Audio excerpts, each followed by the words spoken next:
Who's the coolest guy in town?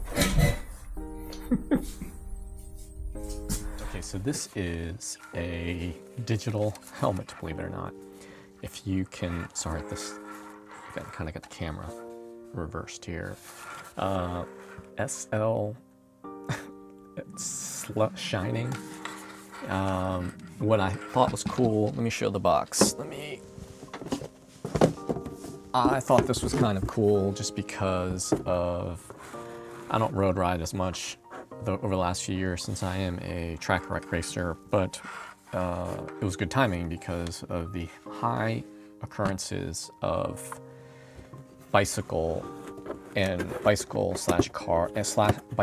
car crashes. And generally speaking, the bicyclist does not fare well in that situation. So I've got a Garmin Vario radar, which I think is absolutely awesome. I hope in a perfect world that price of radar will be leveraged down to less than $50 or $100 with a light, because it is so important for safety. That said, this thing was actually pretty cool. It is a shining helmet. And you know what? I'm gonna just leave this. I'll reverse the image in post-production. What's neat about it is it has a LED screen on the back, and let me show you.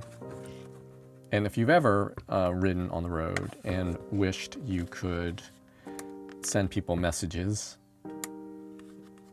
full power, on your back or on the back of your helmet, this solves that problem, or this takes care of that. This is the solution. It comes with an app. I didn't install the app yet, but you can program things. And it has a remote. It has a remote, which is in the other room. And the remote you can put on your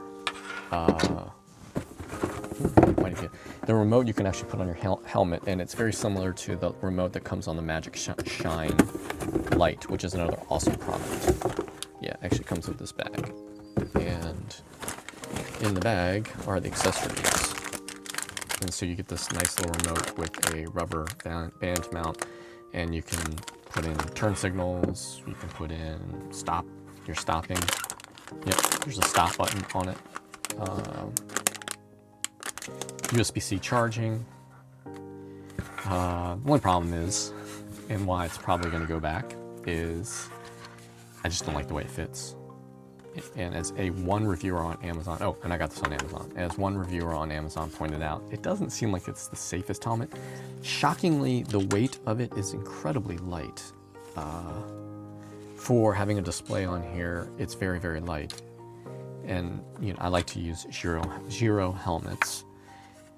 And the weight being so light automatically makes you wonder how much safety there is. I love MIPS helmets, MIPS, MIPS helmets, and I think my Scott helmet has a variant of that, and that's basically an inner liner that slides when you have impact.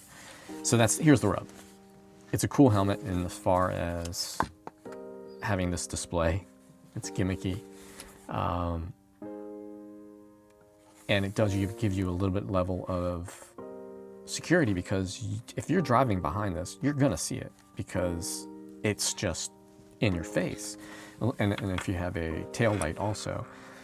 But if you do, in the event you do get in a crash, the whole point of the helmet is for safety. And I just don't think this is the safest helmet. It's basically a foam, expanded foam, or extruded foam, whatever they call it, with a decorative vinyl layer, hard plastic layer that just allows it to slide, as opposed to stopping and torquing your neck. It's cool. It's only size it comes in is large, and I typically wear medium-size helmets for racing helmets, and I am a racer, and this fits fine. Oh, the only thing I don't like is, and this is with all cheaper helmets, is even you can take it off, is the chin strap. But then there's nothing on your chin. It's just bulky. And if you can see, I don't think you can see better, it's just ramrod straight. It's not even curved, so eventually you have to get it kind of curved, and it's not like contoured, if that makes sense. So basically you have a bunched up material under your neck. For a rec rider, for a casual rider, I think it's fine. I wish most people that use the city bikes or the rental bikes would wear helmets. This would be awesome for that.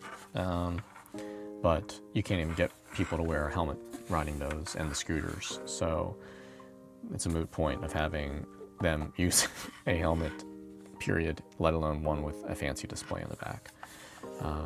And the other thing is, as I read someone mentioned the other day, is the hygiene aspect of wearing a rented helmet is kind of gross, especially with lice.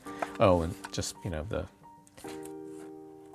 the padding on the back of the dial. The dial bar is actually nice. It works, but that's not going to last very long. There's hardly any Velcro, if any. There's like one dab of Velcro there, one dab of Velcro there to hold this, and a dab of Velcro there to hold that in. That's coming off. Yeah, so I'm going to send this back.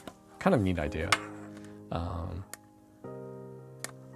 Maybe one of these days someone will make a thin LED strip to put on the back of a helmet.